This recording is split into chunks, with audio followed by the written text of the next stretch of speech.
Welcome to AfterMat, your source for WWE PLE recaps. I am your host, the Secret Boss Cal, and alongside me, as always, I have my tag team partner, the Glamazon Delisha. What's going on, Delisha? You know what time it is. Another Monday, another recap. Yes, and it's our final, I guess, maybe I think it might be our final foreign PLE of the year. I'm not sure if there's any more that are emanating. I think there might be one more Saudi one coming up. I don't know Yep. what my We got camera. Fashion Berlin. Oh, there's is that happening as well? Okay, so I stand Yeah, corrected. I think that's September. Well, then I guess we're gonna have a new champion by then. I'm assuming because they probably want somebody to be the champion in Berlin. You know what I'm saying? We'll get to that a little bit later. But yeah, Money in the Bank, one of my more enjoyable PLEs because I do like those Royal Rumbles. I do like that Elimination Chambers, and I do like the Money in the Bank, especially because of the stakes that happen in the Money in the Bank matches. Going in, Delisha, what'd you think of the card, and were you excited for it? Saw a lineup. This is one of our. Do we still call them gimmick matches? I don't know if Gimmick that's pay per views, what maybe. I people guess I call don't it. know. Yeah. So like I usually am pretty excited for those on account of that means some crazy stuff's gonna happen or crazy spots I should say, especially with something like Money in the Bank. So, of course, those two matches I was gonna be excited to see. And then some of the others were just some lead ups of some storylines that were either gonna end or continue based on the outcome. So it was one of those where it's like, oh, okay, let's see. what's gonna happen, and it's kind of like shapes us up for kind of like the rest of the year, I believe, as well, especially with the bigger PLE coming up next month. See, I don't know if I prefer having the Money in the Bank as its own PLE or have it as a main have it as a match at WrestleMania. I think having it as a match at WrestleMania is better in my opinion than having it as its own PLE. I know that would add two more matches or detract from two more matches. I don't know how you look at it depending on how they schedule it and plan it and book it, Mm-hmm. but I like having that like 1 year from WrestleMania, not 1 year from Money in the Bank kind of thing. I don't know.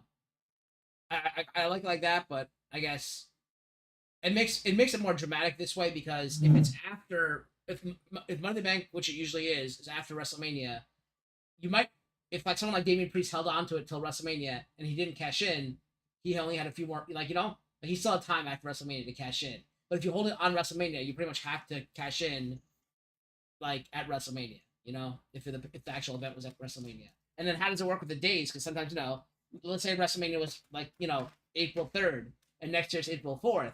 Does that mean you lose out on your Money in the Bank if you don't use it before WrestleMania kind of thing? So I don't know. I did enjoy it. There's like 8 people at WrestleMania too, so like 8-person Money in the Bank, which gets too crazy, but I don't know. But speaking of Money in the Bank, let's talk about the first match of the evening, which was the men's Money in the Bank. The object of the match is to climb a ladder and grab the Money in the Bank briefcase, which gives you a guaranteed title shot of any championship of your choosing, I believe, right? Any championship of your choosing, possibly, I think, or is it just your brand? And I think whatever it is, maybe it's your brand, who knows? But it gives you a shot at a champion of your choosing. 100. I mean, that's 1 year from the day that you capture the Money in the Bank briefcase. The men's Money in the Bank briefcase match featured Max Dupree, Drew McIntyre, Carmelo Hayes, Andrade, uh, pre-show Jay Uso, and Chad Gable. Alicia? I don't know why for a second my brain was like, "This isn't my match," and then I remember. And of course, all the matches of yours are 3 in a row, and then mine are the final two. It's just how it Yeah, happens. it goes to show you that it's definitely a Monday. Bless you. Alright. Yeah, so right off the bat, I mean, because we know what kind of match this is, it's gonna be crazy, crazy spots, especially with people involved, especially with well, I guess technically they're all athletic, technically, but the hyper athleticism between, of I almost said Hayes Carmelo. Guys, it is. I don't know what it's like where you are. I know where you are, but like the listeners, but it is very hot over here. I think it's hot. Actually, I think it's hot everywhere, and my brain has been a like fog of just I don't know. Speaking of the heat, like apparently Denver is never that hot, right? It's Really? usually it's usually like 70, 80 degrees, 90 degrees like in the summer. The 3 days I'm going to be there, it's going to be 100 something degrees. And I hate the heat. Like I sit in the cold, in the dark all day long. I would love the snow, and of course, the 3 days I'm going to be there, it's going to be over 100 degrees. Anyway, sorry. Interesting. Wait, when are you going? Thursday. There's. Oh wow. Yeah. It's. Yeah. So we pretty much started. What it's it's we started a little bit different on account. Sometimes in Money in the Bank they usually like all like scatter after the ring to go try to get the ladder. They didn't do that this time. They all kind of just started like fighting, each other, and then pretty much we had like kind of like our strong men like your McIntyre, and I guess you would include Gable in that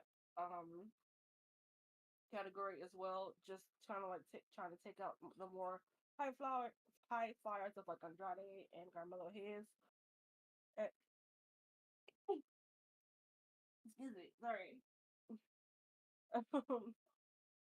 Oh, sorry, and just pretty Bless. much doing a lot of thank you, a lot of high spots like that.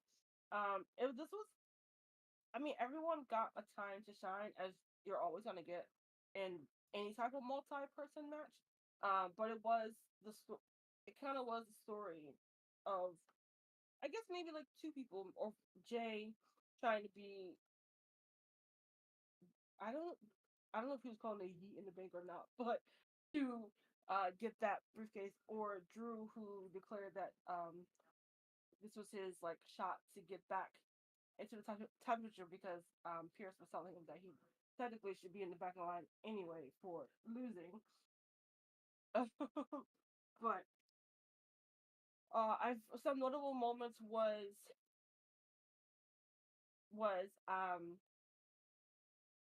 goodness gracious, I my brain like literally just froze. Okay, sorry. With how I was trying to get to the spot with Carmelo Hayes, but then my brain like literally went like hands on. But pretty much we get everyone gets a chance to go to top of the ladder to try to get the briefcase. Um, it did look like Jay was going to get it at one point, but um, I think he got hit by, I think it was McIntyre. I think he hit him in the face with the ladder that got Mhm. thrown at him, and I think Gable got a couple of different suplexes. Oh, now I remember the Carmelo Hayes spot where Hayes was going. I don't know what his move was called. It's sort of similar to like the Cody Cutter when he's like going up to the rope and doing a backward like DDT off the ropes. But Andrade got to the ropes with him and did a Spanish fly onto the ladder. So that was kind of like the welcome to the match moment for Carmelo Hayes. I think we had a few times where not Matt, where LA Knight was going up the briefcase, and of course he's gonna get a huge pop because the crowd like pretty likes him a lot.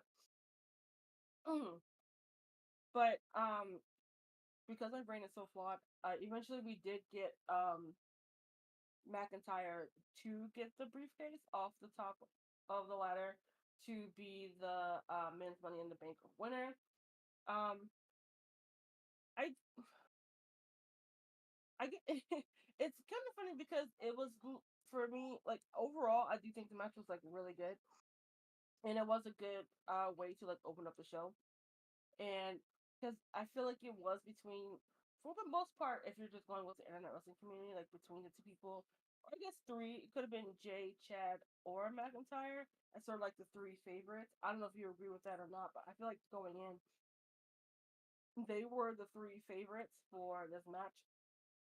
McIntyre because he's trying to once again get back into the title picture to win back the title.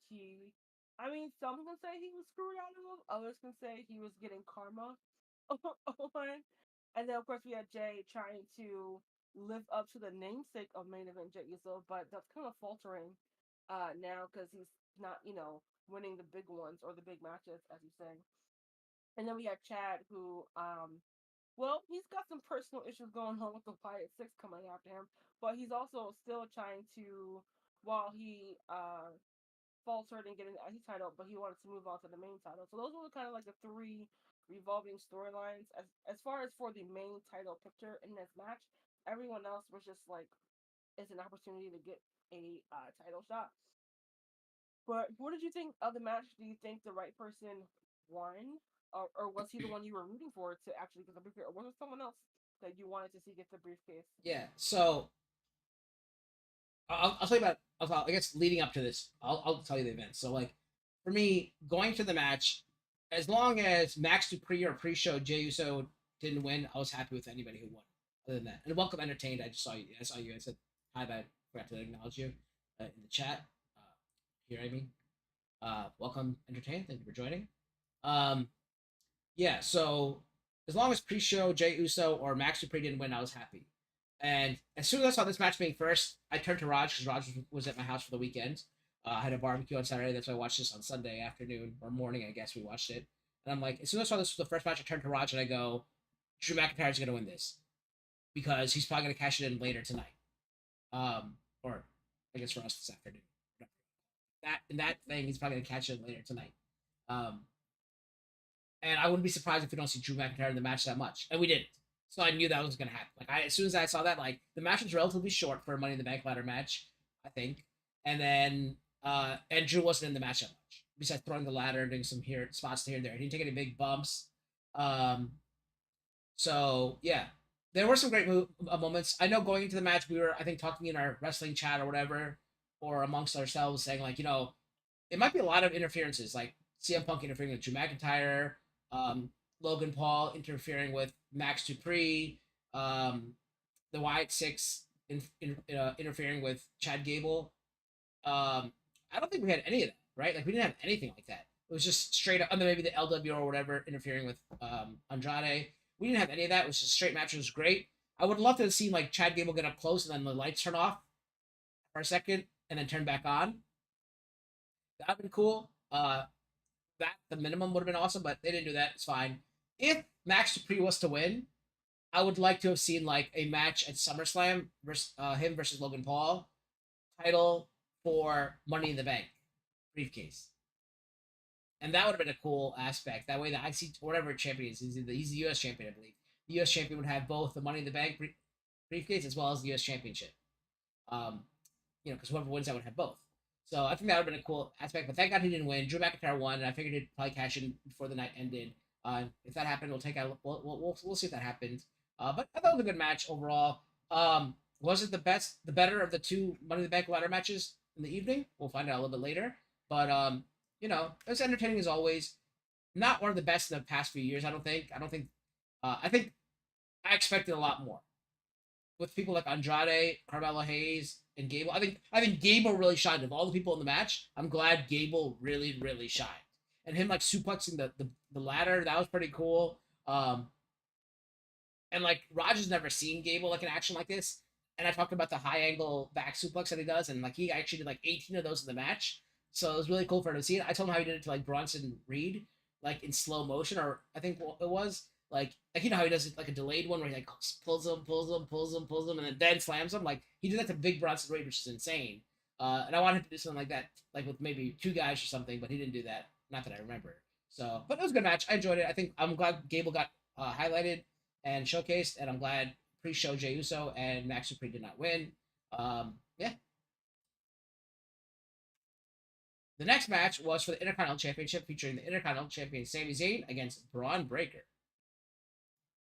So we had Sammy in his home, I guess, country. You could say not his like hometown because he's from Montreal. I have no idea where Sami's from. I just know he's from Canada. but but I feel like pretty much this match gave what you thought it was gonna be. It was gonna be Breaker being on a lot of the offense with the being the strong man in the role, and Sammy as he's depicted as being the ultimate underdog, having to fight from behind, as they say a lot of time for him being the smaller guy, but he's still like a good technical wrestler. But we had Breaker basically pulling out all the stops as far as spears and suplexes, and I think he even did a freaking freaking Frankensteiner. Yeah. That's what it's called. Yeah. Where he jumps to the top rope and then does a Spring like a springboard. yeah, which scares me every time because because like especially when you're jumping, as soon as you get off your feet, you have not a lot of control of what might happen. But because there has been a couple instances where he's like fallen, because he like slipped off the rope, so that like scares me all the time. But he did land it here. But in each case, Sammy just kept kicking out because that's what Sammy does. He doesn't give up, and they tried to redo the spot from, I believe it was from Friday, where Sammy was outside on the ropes, and Braun, yeah, was doing the run. It's only because Braun Breaker does a running like spear around the ring, and then we have Braun Strowman who does like a running, I guess what we call that, a tackle that It's Strowman like a does. So spear. both, Oh, yeah, Strowman. Yeah, shoulder tackle. Yeah, shoulder yeah. tackle. So they're both Braun, both doing a similar move. So sometimes like it gets confusing sometimes. Anyway, maybe I should say Breaker instead of Braun. So where he's running on a ring to try to spear Sammy into the steps. So I think he did that to Kaiser a few weeks ago, I believe.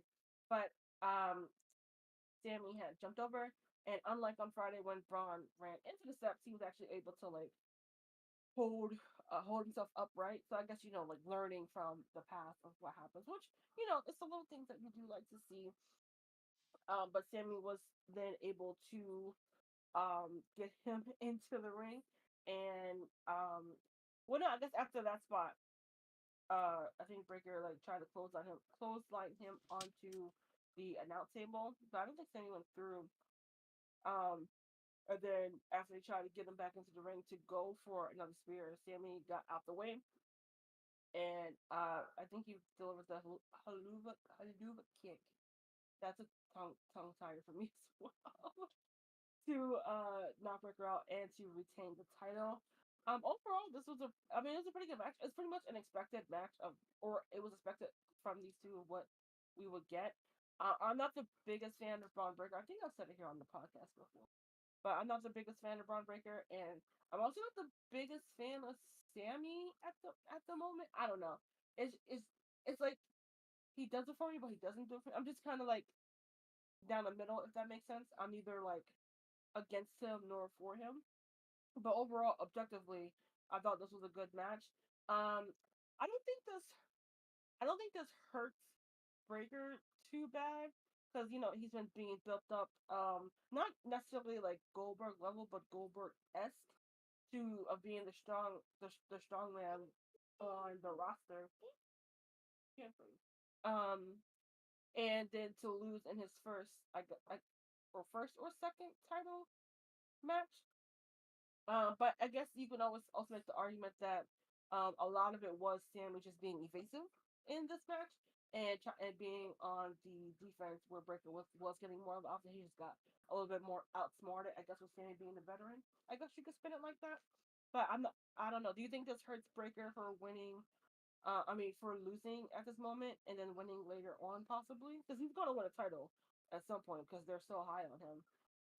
Or do you think it was right to have Sammy retain in this moment? Well, I didn't want Sammy to retain. I thought Braun Breaker should have destroyed him. But I mean, I guess just after beating Gunther, it kind of raises your stock, right? So if you beat Gunther, then you can't beat Braun Breaker. Kind of, the so. But I really thought, yeah, Braun Breaker. I don't think it's gonna hurt Braun Breaker. I think he's gonna bounce back. It should hurt Braun Breaker, but I don't think it's gonna hurt him.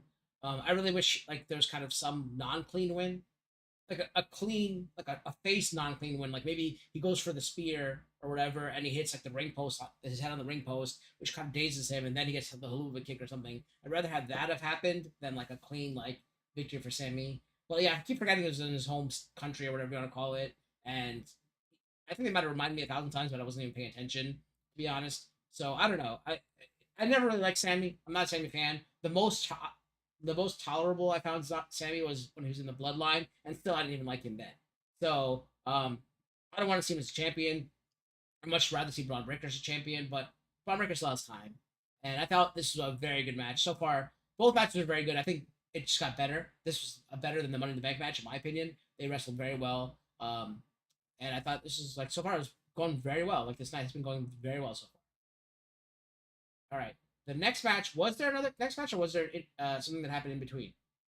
I think this is when we got the surprise guest. Okay, yeah. So I didn't bring up an image of this because I couldn't really care less about it. Um, but Trish Stratus came out and said John Cena was there. Apparently, he came out. I couldn't see him. He said he's gonna retire next year, 2025. He'll be at WrestleMania, most likely his last. He'll be at Royal Rumble, most likely his last, and he'll probably wrestle a few matches throughout the year next year. But he's done after next year. Um, Good for him. He's put up a good career. And I don't know, it doesn't really affect me much. I couldn't like care less for John Cena. I think he's a great superstar. He's going to be, obviously first ballot Hall of Famer, all that kind of good stuff for him. Will he get the 17th championship? We don't know. I guess that's what he's going for in this final run. Delisha, your thoughts? Do you think were you happy to see? Were you happy to hear the announcement? And do you think we'll see his 17th championship before? And do you really think this is the last we'll see of John Cena in a ring after next year? This is like really a retirement, or it's gonna be like how like Ric Flair retired like 17 times. See him. It was surprising because I wasn't expecting to see him. I thought he was gonna vie for another WrestleMania like he did back at the London show. That's what I thought until because I wasn't reading his shirt, like, and then I was like, oh, if I showed the shirt, I would have realized what this was about. I think it's good on him because he is a big star for the WWE in general and just in wrestling, or I guess I would say for people in general and for wrestling. So, and the man is what, like 47, 48. So it's about that time. And do I think he will stay retired? I think there's chances for maybe more appearances on screen, things like that. But as far as maybe some more matches, I might have to see. I might have to see how these matches next year go to see if he still got it or not. But or if you could, if you think he can maintain that level of athleticism. Well, I God or think not, he does three moves. I just want to say I don't think people call him athletic, but She forgets those moves. Come on. so yeah, but I think he might be one because he's so involved with other projects. I think he might be one who can say, I'm okay, I'm good with it," to and then just come back for like a segment or a promo, not necessarily matches. So So basically, what you're saying is nobody likes John Cena. All right, let's move on. The next match was for the World Heavyweight Championship, featuring the World Heavyweight Champion Damian Priest against Seth Rollins. Before the match, we saw Damian Priest talk to Judgment and say, "Don't get involved." Um, and the stipulation was if Damian Priest lost, he would have to leave Judgment Day, and if Seth Rollins lost, he could never get a shot at that championship or against Damian Priest. I don't know what the difference was. I forgot I what it believe was exactly. as long as Priest was champion, As long I as okay, believe. that's not gonna happen for much longer. Anyway, go ahead. Yeah. So the threat moving over this match was McIntyre. Pretty much called a shot and said he's winning Money in the Bank and will be cashing in on whomever later that night. So that gave a sense of urgency to Priest and Seth to try to get the match done as quickly as possible. Um, so they were pretty much just trying to put all of their moves onto each other in the span of what, like 10 minutes. So we had, Priest trying to go for oh my gosh, why did I lose South this? of Heaven, the Arrow. Yeah. I was like, what? I was like, Heaven's Gate? Or no, like, no, that's That's a cult. Yeah. and and of course there was a lot of like Seth going for the stomp to try to get Priest out, and there was a lot of power bombs, and then I believe I think even no, Priest even tried to power bomb Seth onto the outside to try to knock him out to get him to the 1, 2, 3. We did get Rollins hitting the Falcon Arrow and uh, trying to get the pen. But the ref counted to two and like 2.5, and then just said that Damien kicked out. And even though from the fans' view, saw nothing, so technically Seth should have won. Not really sure what miscommunication happened there, but you could definitely tell that that wasn't like supposed to happen. And then pretty much maybe 4 seconds after that, McIntyre music hits, and so everyone's like, okay, here we go, he's doing what he said he was going to do. And he came in to make this a triple threat match. And I don't know if he got a Claymore out on anyone, but he was, or if he was about to. And then the consequences of his actions became back to haunt him as CM Punk once again came through the crowd to fight him. Um, and I'm pretty. I mean, if you're watching this, you should have known that last time Punk came in as a not a guest referee, as a backup referee to screw Drew out of the title, and then McIntyre um, pretty much tried to murder him on following SmackDown, taking him out and taking the man's bracelet with his wife and dog's name on it, and so that he was getting revenge on that, which he Bless you. Thank you. And at this point, I believe Priest was still in the ring and Seth was on the outside of the ring. It might have been him who got Claymore actually, out of the ring. And then because of CM Punk's interference, is it, well, at this point it's a triple threat, so there is no DQ to be had, so the ref wasn't gonna call for the bell. And then uh Priest went for South of Heaven to get the 1, 2, 3, and on to Drew. So he retains his title, and CM Punk has screwed over McIntyre for this is number three, the third time, the Yeah, fourth I time. I think don't so. even. Third time. So, once again, and like I said, you could say it was justified, or you could there be arguments made for the other case that he didn't have to do that. But once again, we still have Damien going into now SummerSlam. We know he's gonna face Gunther because that was Gunther's reward for winning King of the Ring. So that match is set. Uh, I guess it really I haven't watched any of all the reports yet today, so I don't know if Punk is like legit cleared yet. But I'm pretty sure that match is set up for SummerSlam if all goes go. But also, let's not forget Mr. Seth over here, who have has now had he can now, as long as I believe still I'm pretty sure like that was stipulation, as long as Damien was the champion he cannot go for that championship belt. So now he storyline and in real life for a good portion of time did not like Punk, so now he also now has a legit reason to have beef with Punk, so setting that up for what was supposed to be the original feud. Now there's the B feud, if you want to call it, to set up. So I do like that we have a lot of different revolving parts that we can play with for the next almost a year, but pretty much coming into the next Mania. I know people were upset that this was predictable. Or it's like, why give McIntyre the briefcase just to have him cash it in that night and then fail? And I was like, well, first of all, one, he's not the first dude to cash in the same night.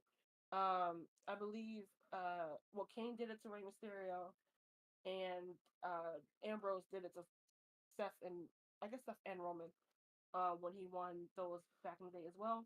And if you recall, we just had this long, dragged out year with Priest holding the briefcase. So I think it was almost a little refresher. And for the person, it made sense for Drew's character to be like, hey, my goal is to win this championship back that technically I should have never lost in the first place, but whatever. So I'm going to do whatever it takes to get my hands back on that championship again. So, of course, cashing in that same night to up his odds, um, I guess, makes sense for his character. And also, they do this to the women all the time. Like, I don't think the women have pulled it longer than 2 months. So, it's it's pretty. It was nice to see it on the other side because I don't think we've seen a short reign from the men in a while. So I didn't mind it, and it just goes to Drew's madness, which I am here for because the more mad he is, the more entertaining he is on Twitter and on the mic. So I'm like, I'm all for it. And again, if you've been watching us for a while, I value storyline over everything else, and I think this all just fits. But what about you? Did you like the match? Did you like the outcome? And do you like the setups that we're having for, I guess, all these players involved? Yeah, I like how it's all set up. I didn't like how this was so predictable though. Like I told you, even for as soon as the night started, I called it what was gonna happen. Even before the men's Money in the Bank match started. For like 20 years. What? I said we've also been watching wrestling for like 20 years. Well, yeah, I guess so. But I mean, it should cater to everyone, right? So, um, yeah, I think it was a great match between these two. Like, I'm not really a fan of Priest nor Seth Rollins anymore. So, I mean, it was a good match overall. I think that spot in the middle, I don't know what happened with that pin. I know that Triple H addressed it during the press conference, but I didn't watch it this time around. I've been really busy. Um, I hope they do address it somehow. What it meant, what happened, what's going on. But I think that was a good match. I just took that botch pin or whatever you want to call it. I think it took away a lot from that match. That was like probably the lowest point in the whole day. Like that's probably gonna be my low point of the evening. I think that botch pin because that made things so weird. I think maybe as before hand was supposed to come down, maybe McIntyre's music was supposed to hit. I don't know. It was just really awkward and it wasn't done well. And it made everyone like go what and like all that kind of stuff. So I don't know. But other than that, it was a good match. I enjoyed it. We know now Damian Priest is gonna face um, Gunther at SummerSlam. Everyone saw the big money matches Seth Rollins versus Gunther, but now we know he's just going to be fed to Gunther. Gunther's going to win and then go to Bash at Berlin as a champion, as expected, unless he loses by some kind of screw job. And yeah, maybe he loses by some kind of screw job, and then Gunther gets a rematch with Bash in Berlin. Except, I mean, Gunther might win by like disqualification or something, or like something like that, you know. And then Gunther will get another shot at Bash in Berlin and actually win at Bash in Berlin because, and they'll do it like in a steel cage or Hell in a Cell to avoid um interference, and he'll win the championship in Berlin, which would be apropos as well. Either way, I'm fine with it as long as someone takes it out Damien Priest. Not that he's been a bad champion, but I'm just bored by this whole storyline and all that. Okay, the next match was the female women's Money in the Bank ladder match featuring Io Sky, Lyra Valkyria, Tiffany Stratton, Naomi, Zoe Stark, and Chelsea Green. I can't say her name like how Samantha Urban or Michael Cole even tries to say it. But same thing. If you grab the briefcase off the ladder, climb the ladder and grab the briefcase, you will have a title shot at your title of your choosing for the next calendar year. The match started out like what Delisha said didn't happen earlier in the evening, with everyone running out of the ring in the men's match. However, in this match, everyone ran out of the ring as soon as the bell rang to grab a ladder, except for Chelsea Green, who tried to jump and get the briefcase, which he was unsuccessful in doing so. Now, there was a lot of action in this match, and I am astounded by how good this match was and how much they let the women go. We've been saying it for years. Let them go, let them go, let them go. I guess the term that kids now are using is let them cook, And we first saw that in like the War Games matches a few years ago. Remember when we saw the Io put the dumpster on her head, or I mean garbage can, and like a somersault off and all that kind of stuff. That's when we first started seeing it. Now it's the first time we actually see it because the Money in the Bank women's match has always been pretty tame and like full of a lot of botches, right? It's been full of a lot of botches. In my opinion, this is the better of the two Money in the Bank ladder matches of the night, and this is one of the best Money in the Bank ladder matches ever, in my opinion. And this is the women's match, and we know that the women are only good for being in the kitchen and in the bedroom. So for that, I'm going to applaud the women for being this good in the match, because I think this is one of the best Money in the Bank ladder matches ever. So some of the bigger moments, I'm just gonna go over the bigger moments with like I think it was like Lyra Valkyria. I just call her Lyra. Lyra hit a fisherman suplex onto a ladder on a Io Sky. That was pretty dope looking. Zoe hit Lyra with a splash onto a ladder, and then there's a split-legged moonsault by Naomi onto the ladder. I think onto Zoe possibly. Zoe took a lot of damage this match, which is crazy. Then I think like Io Sky threw Tiffany into a ladder, and then like threw the ladder onto Tiffany, and then it fell back on top of them and stuff. Then like Tiffany, like someone was down on under the ladder. Tiffany threw it and it hung up on the turnbuckle. Tiffany ran up the ladder as it was on the turnbuckle and said it's Tiffy time, and flipped in a forward somersault swanton bomb to the outside onto like the four of the women who were in the match. That was cool. Then Naomi tried to climb up two of the ladders, but then Zoe and Tiffany pulled them apart, which made Naomi do a split, and then she had a DDT off Zoe from a split. It was like a split-legged DDT off the two ladders, which is cool. Towards the end of the match, all the superstars were in the ring, and they started getting thrown off one by one to the outside. Zoe and Io. I think there was also not in this match. It was the last match. Sorry. In this match, Zoe and Io are at the top of the ladder with another ladder like kind of like perpendicular to it. Stuck inside the ladder and the rope. So it was like laying horizontally, and Zoe and Io were on top of the ladder, and Io hit a brainbuster Michinoku driver onto the ladder from the top onto the horizontal ladder, which looked absolutely brutal. And I thought Zoe Stark might have broke her neck, but they protected each other so well, because I watched it again just to make sure like she didn't die, and like the way Zoe took it afterwards, like she's like bouncing in the air, was like unconscious looking, and then like flopped to the ground. That was all very well done, and good for them. Kudos for them for doing such a dangerous spot and keeping it safe. Right, that was great. And then what else happened? I think that was pretty much it. I think at this point everyone was out of the ring, because that pretty much eliminated Io Sky and Zoe Stark. Lyra was already out of the ring. Naomi was out of the ring. This allowed Chelsea Green to climb the ladder by herself. Crowd's going crazy because I guess she's from Canada. She's about to get the thing, and then the camera's, because it's really panned in. It's a tight shot of Chelsea reaching for the briefcase, and then everyone goes, oh, like that, thinking that she's going to win, but then it zooms out, and you see Tiffy next to her. Tiffy pushed her ladder over. Chelsea goes toppling outside the ring through 2 tables that were set up earlier by herself, ironically, set up by herself and Tiffy as well, and takes her out. Tiffy's by herself on top of the ladder, grabs the briefcase, and she's your Miss Money in the Bank for this year.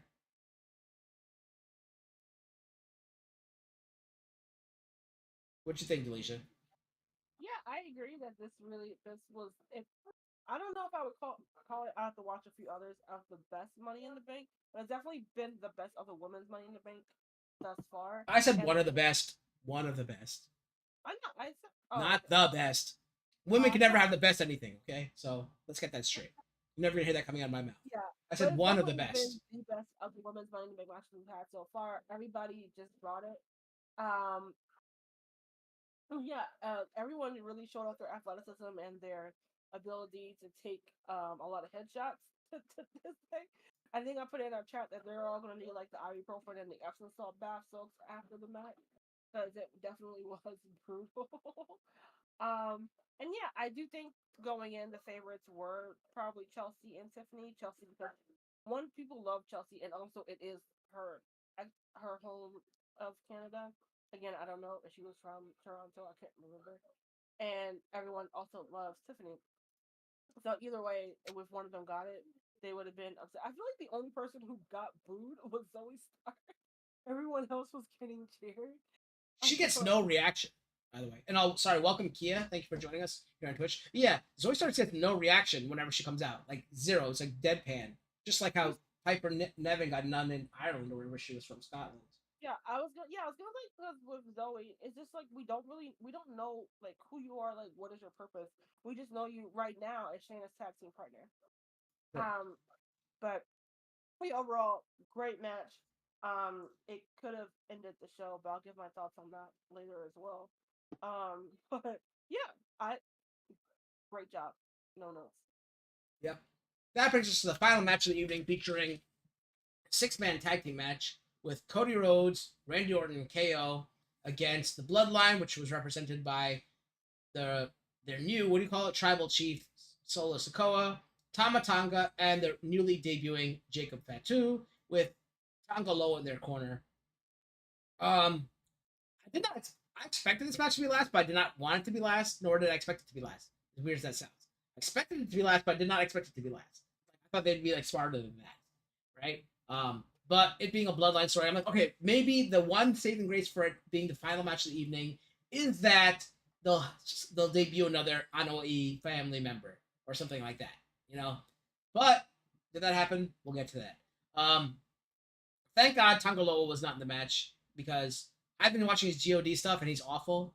And we'll talk about how awful he is later in the match because that comes up. But Tama Tonga, though, I have to say, is a great worker. He started the match with Cody Rhodes, and you can see why he is like, acclaimed for being a great like wrestler.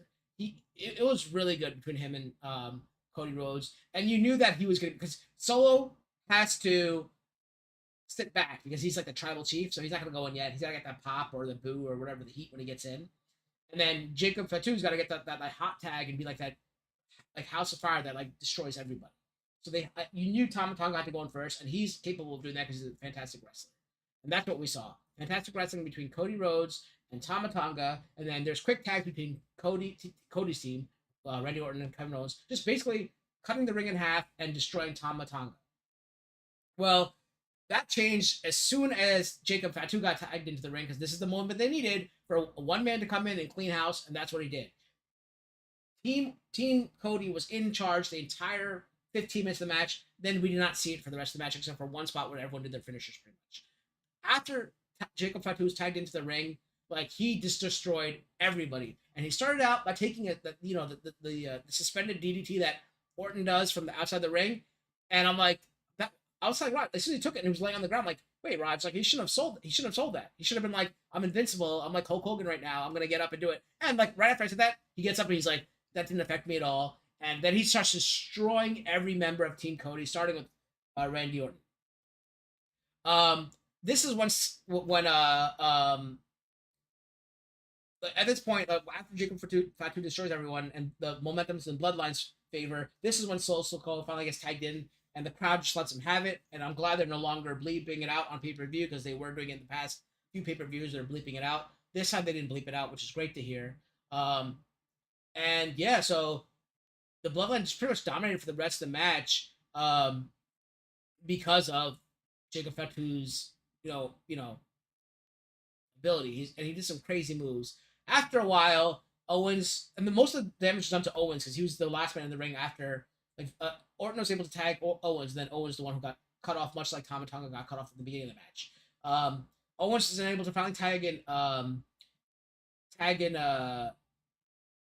Cody Rhodes, and I think then Solo Sokoa tagged in, and they're both like wrestling back and forth.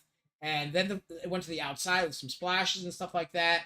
And I think then Jacob Fatu went for a dive to the outside or whatever, or like a spear to the thing, but he missed, and then Kevin Owens hit him to the barricade or something. Can't remember exactly what happened at that point. But then inside the ring, I think they hit a frog splash, an RKO, and then like a crossroads onto Fatu, then brought him to the outside and put him on a table, and then Owens did a splash from the barricade through the national table on Fatu. Then Orton started destroying Tama Tonga and hit him with, I think, an RKO to both Tangaloa and this is when he hit Tama Tonga with RKO. Then he went for like a and then Tangaloa, and they were out of the ring. And then eventually Kevin Owens and Tama Tonga got into the ring again. Kevin Owens went for a powerbomb or something like that, and Tangaloa came in and hit the worst low blow. They had to do it twice because it was so bad. And when he did it the second time, he actually hit his own brother in the face. So it was just terrible. But that stopped the momentum, and that's when uh what's his face? Soul Skull hit everyone with the Samoan Spike. Jacob Fatu got back into the ring and did this crazy like whisper in the wind that Jeff Hardy used to do. Which when Jeff Hardy does it, no one cares. But when Jacob Fatu is like 200 pounds more than Jeff Hardy does it, it's really cool. And then Jacob Fatu held Cody Rhodes like with his arms behind his back, and Solo Sikoa hit the Samoan Spike, and Solo Sikoa pinned Jacob Fatu, and the victory went to the Bloodline, and the reigning champion has been pinned by the new tribal chief. What'd you think, Alicia? Overall, the match was fine. Hey. Overall, I think the match was fine. To main event this pay per view or PLE, sorry. Um, I don't think it was up to that task. But this could also be us, Monday morning quarterbacking, as they call it, as we've seen the matches now, and could have said that. Because well, on one end, the women's running the bank, which is so great, it should have ended the show.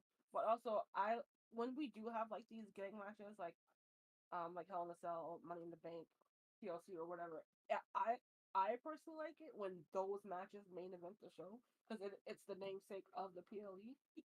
But I mean, that's just me. But yeah, overall, I mean, like this because of what was that? There really wasn't any stakes here. It was just more so like I'm tired of you interfering in my business. We're just gonna have a match type of deal. And I was like, this could have main evented SmackDown. Uh, and then honestly, if we were gonna let DIY get the tag team titles, that could have happened on the PLE, and this match could have been like that Friday. But like I said, this is after the fact, after we've seen the match and so forth. But Nice.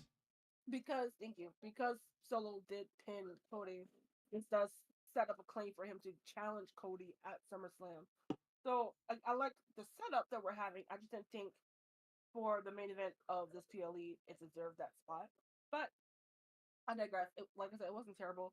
I did enjoy the match, and I was actually really and to see Jacob Fatu like in action officially because I'm not familiar with his work besides like short little clips that they share on the internet.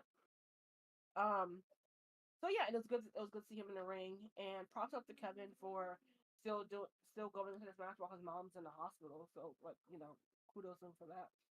And also, I just want to see him and I just want to see KO and Jacob just go at it because I knew those two 1-on-1 is probably would be like a really good match Yeah. to see. But that moment where Jacob like gets up from the DVC from Orton and Orton's face selling the oh shit like you were supposed to be on the ground. You're not on the ground. You're standing up. Like that whole moment was like one of my favorite moments of the night, which is weird to say because I hardly say that about Randy Orton.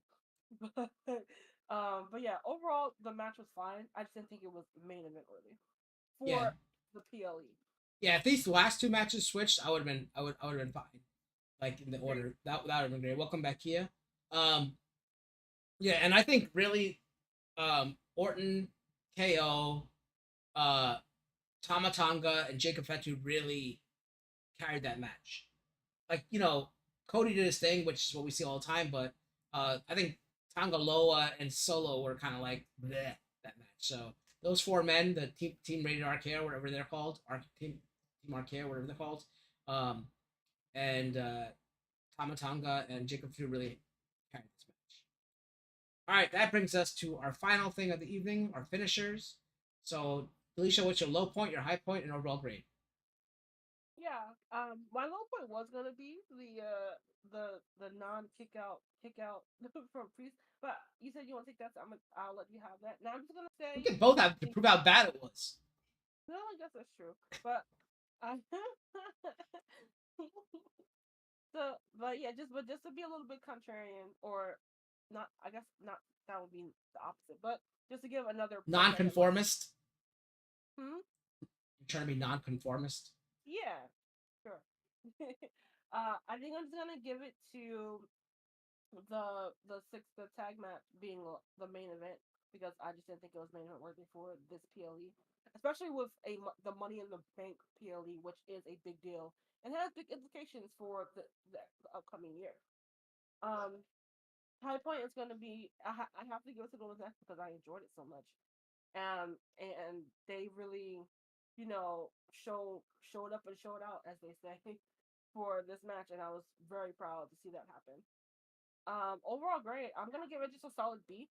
Um, I think all the matches did well with some missteps with a few of them, but I do think they all did well. And overall, I did enjoy watching the PLE. Oh, sorry, I have a toddler. If for those who don't know, but I did enjoy the PLE overall and the the small and big setups that they have for the next coming month to come. I also enjoy. Yeah, for me, my low grade point was definitely that botch pin. That just like kind of slowed the momentum of the evening, especially the match, but definitely of the evening. Everyone's like, "What the hell?" And they actually had to address it afterwards. My high point, except for the women's men in the bank ladder match, was fantastic. Like I said, it's one of the best ladder matches in history. I really enjoyed it. The spots they put out there, and the person I wanted to win won, so that was great. And I can't believe this, but like, I'm actually gonna give a higher grade than Delisha. Like usually, Delisha and Will are giving like A plus plus plus plus plus to the worst pay per views ever or PLEs ever, and I'm here giving them the honest grade, which is probably the right grade because obviously Delisha and Will are always wrong when they're giving their grades. So once again, she's wrong again with this. Uh, I think I'm gonna give it an A minus. I thought it was almost near perfect aside from the pin and the order of the matches. I thought it was very well wrestled all the way throughout. Great story told throughout. So I can't give it anything less than an A minus because I thought it was great. Was there room for improvement? Obviously there was, but it was great overall. Delisha, with that said, where can we find you? And do you have any other announcements to make? Because I know Baby 2 is coming soon, so Yeah, will we be yeah. seeing you at SummerSlam? Because I've been reaching out to Will and all that. I don't know if you'll be there for SummerSlam. What's going on with you? Any new videos? All that. As as long as I don't go until labor, I can be there for SummerSlam. Or Um, you'll go into labor and that'll be part of the show. yeah, I'll take you guys with me. Um, but yeah, you can find me on Instagram and YouTube at Alicia Running TV. I said last time that there was a video going up and it never got out, but I'm gonna try to get that out this week because I have some other videos down the pipeline that I want to get out. Life has just been life, and it's been tough. But videos to come. I do a lot of motherhood and lifestyle and recipes on my channel. So if that's something you're into, go ahead and give me a look. And I also want to think that I meant to say this a little bit earlier to go check out NXT Heatwave because top to bottom, those matches on that card were great as well. Like they had something to prove that night, and they whatever they thought they had to prove, they proved it. I really, again, very tight show. I think only like 5 matches as well. So I think it was like a solid like 2.5 hours. Put it on the background if you want. Great show. But yeah, you can follow me, Bleacher Renee TV. Yeah, as for us over here on AfterMat, the next time you'll see us is for SummerSlam. Looks like Delicia's confirming she will be there for that. But Will, if you want to join us, you're welcome to join us. For I know it's one of the big four, and you enjoy doing those, so let us know. But thank you for volunteering to help out with Delicia. Might not being able to be here, so we appreciate it. But you're still an idiot. So I gotta make sure I say that. And all your takes are awful. But yeah, the next time you'll see us is the PLE is actually going to be on August 3rd. I was going to say April 3rd. August 3rd. And the AfterTalk will be the Monday following it on August 5th. So until then, guys, we'll see you then. Remember, all of you guys suck. The secret boss is always right and is the best. Until next time, see you guys.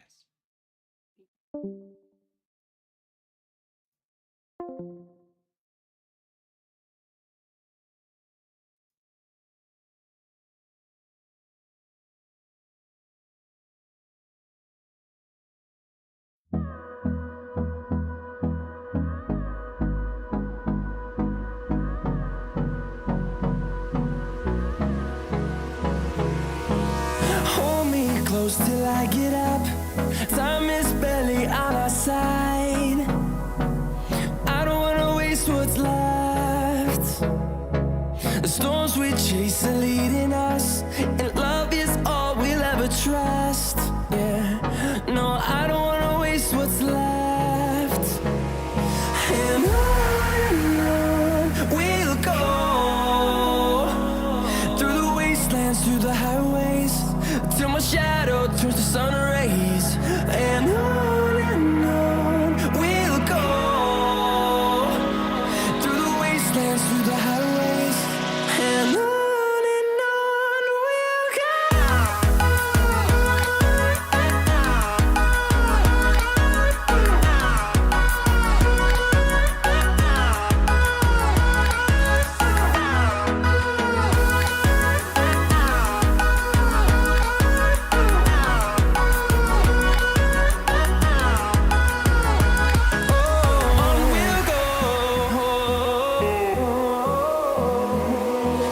Finding life along the way, melodies we haven't played.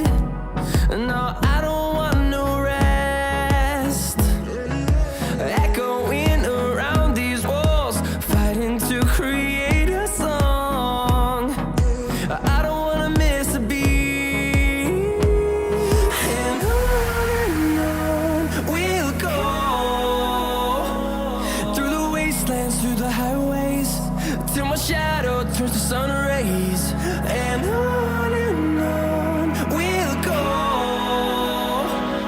through the wastelands, through the highways, and on we'll go.